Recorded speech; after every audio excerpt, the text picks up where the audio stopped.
Well, hello you guys, didn't see you there. What's going on you guys, and welcome back to another video. Excuse my shirt, I was drinking water, kind of did a little spill there. Please excuse my shirt. Welcome back you guys. We're doing today a murder mystery. It's really a mystery because there's not really much about, this is a lady, there's not really much about this lady. And before we start out guys, I just want to say thank you all for watching my videos, and I'd like for y'all to like and subscribe, share with your friends if you're a fan of the paranormal, of mysteries, murderers, scary stuff, stories, just things out of the ordinary.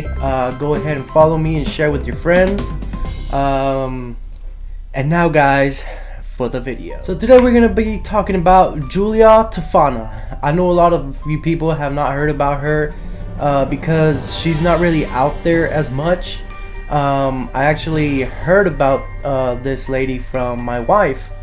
She's watching this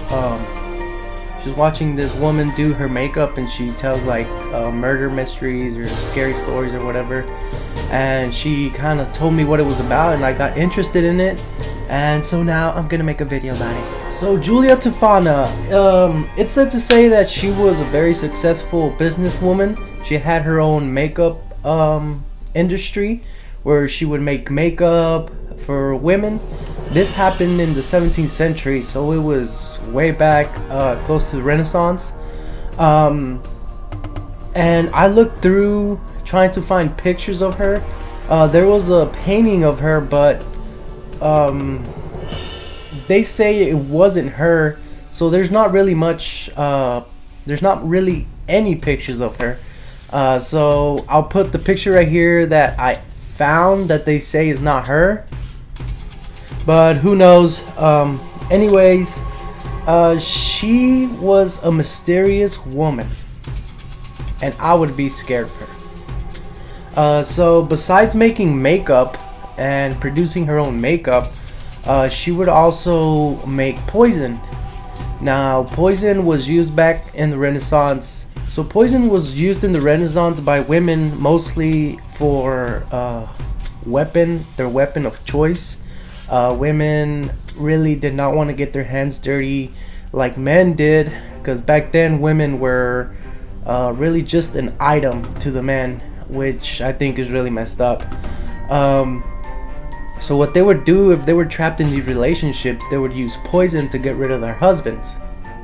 So Giulia and her daughter were actually manufacturing this poison.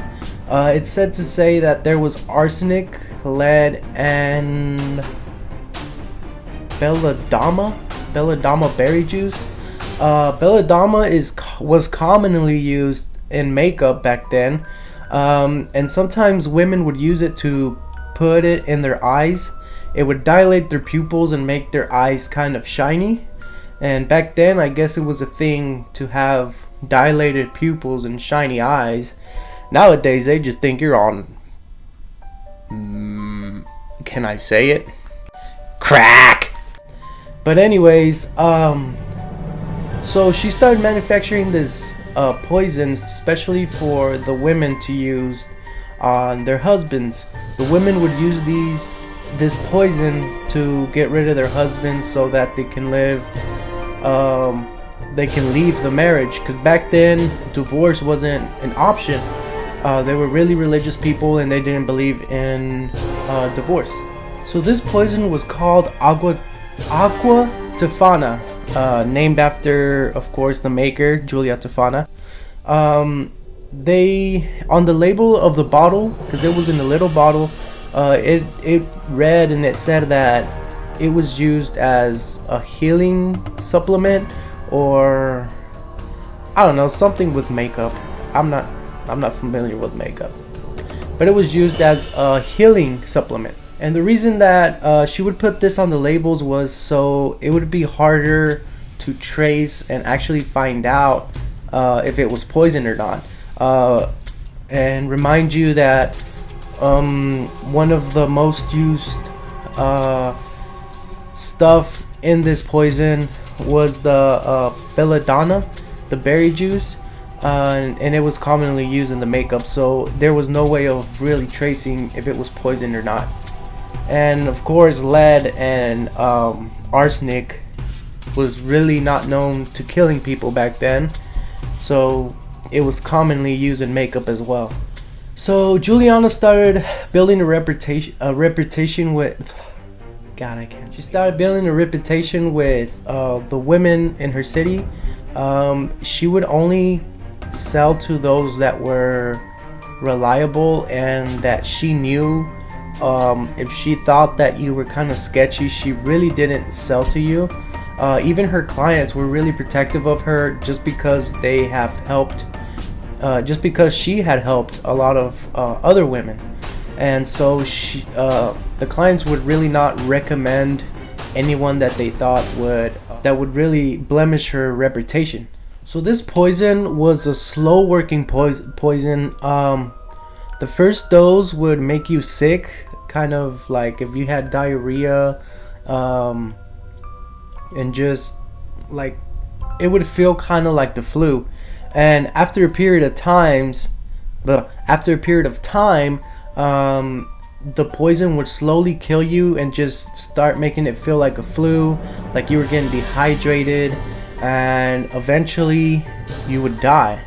So the men, it was kind of a good thing for the women, because I wouldn't say a good thing, but it benefited the women in a way that the men would slowly start feeling sick, and so they would feel like they were gonna die.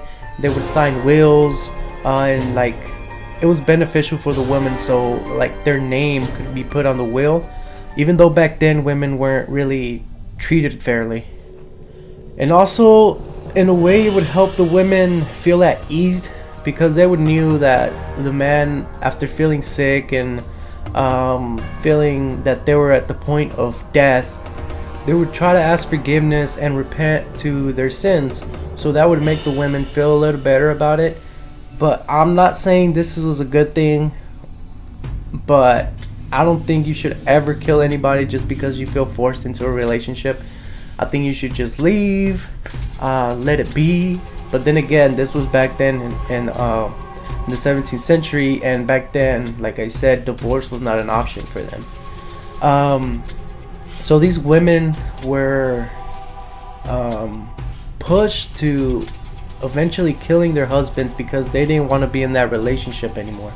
Some of these women were being abused, were treated unfairly, were treated just like a piece of property. So after 50 years, yes, I said it right, 50 years of this constant, well, they were looking at it like an epidemic, because a lot of men were dying from what they thought was a flu, an illness, and they couldn't find why it was happening. A doctor would go down to a lady's husband's bedside, give him some medicine for the flu or whatever he thought was wrong with him, and then he would be called back and he would just be baffled.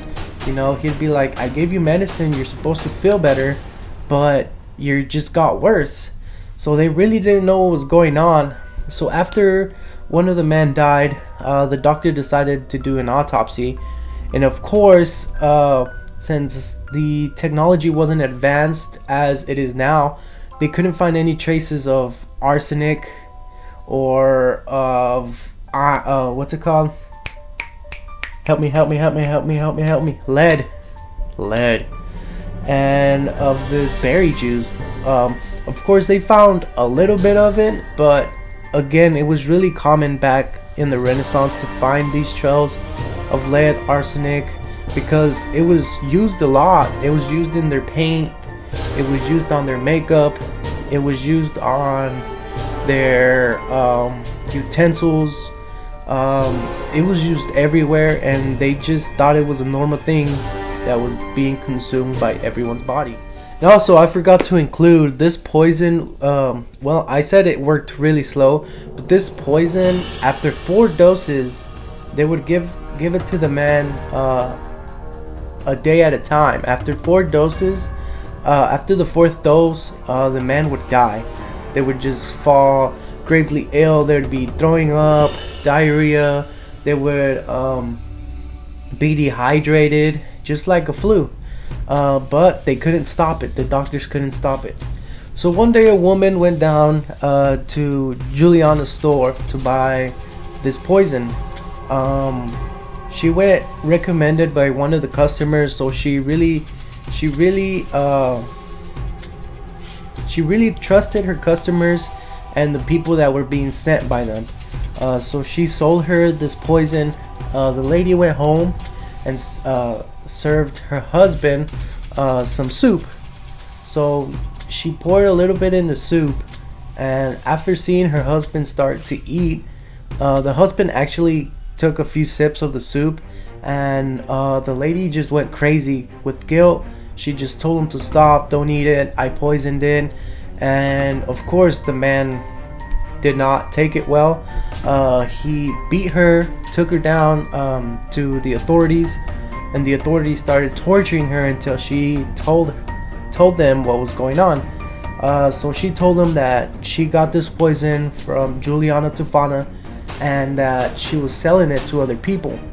So after torturing this woman, it's not quite clear if this woman died or not, but given it is the 17th century, she was probably executed for what she tried to do, eventually trying to kill her husband.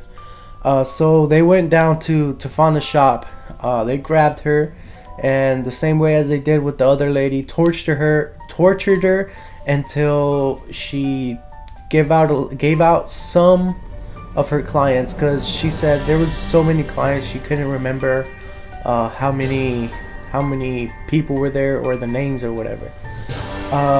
Eventually they figured out because of her there was more than 600 plus men that had died because of her poison that she was developing. And same as Tofana and the other lady, all the other customers also were dragged in and tortured and eventually executed. And one other thing that I saw whenever I try to research this, I found out that Wolfgang Mozart, Mozart, very famous music writer, I think they call it music writer or playwright or something, I'm not good, I should go back and read it. Anyways, Mozart was said to say that he died from poisoning, from this specific poison.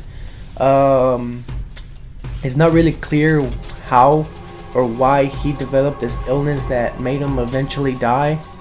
But he had a suspicion that someone had poisoned him with this Aqua Tofana. And it's not such a stretch because it was back in the 17th century and he was around when all this was going on. Mozart died really young. He was 30 something when he died. So maybe there was some kind of poisoning that he got, but it was never really clear because they could never trace the poison back to whoever did it, or they couldn't have any trace of poison in their system. But anyway, I just thought that was a cool little detail I should add. Mozart died by poisoning, thanks to Giulia Tofana. Or maybe not, I don't know, it's not clear. It's just something that I pulled up. Well, anyways guys, I hope you enjoyed this short video. I just wanted to make this video because it seemed to me it was very interesting. Thanks to my wife for showing me this lady that's really crazy, and I think she was hinting at that she wants to kill me. Just kidding guys, I think she loves me. I think I should ask her. Babe, what? Did you show me this video to hint at me that you want to kill me? No. Do you love me? Yes. Okay, well there you go you guys, she does love me and she's not trying to kill me. Anyways, thanks guys again for watching. Thanks for subscribing again. Like, share, subscribe, show your friends that are into this crazy stuff that go around the world. If you have any stories you would like to share with me, I'm more than happy to read them. If you want me to share them, let me know. Email me at alvarez94jose@gmail.com. I'll write it right here. Follow me on social media. I'll leave it in the description at the end of this video as well. And yeah, just remember, before I forget, I'm starting to do a podcast with my man Oscar. You've seen him in my other videos. He already had this podcast. It's called OG Podcast, and I'm gonna start showing up in his podcast just to kind of help him out. And I think it's easier if there's two people, because you can just back and forth communicate and just have a good show for you guys and for his followers. But again, remember OG Podcasts. Go look for it. Go to his Instagram, OG Podcast __, and there'll be a link to the podcast, and you can listen to the previous podcast we have recorded. And remember, guys, crazy things happened, and will happen. You just gotta keep an eye out. Goodbye.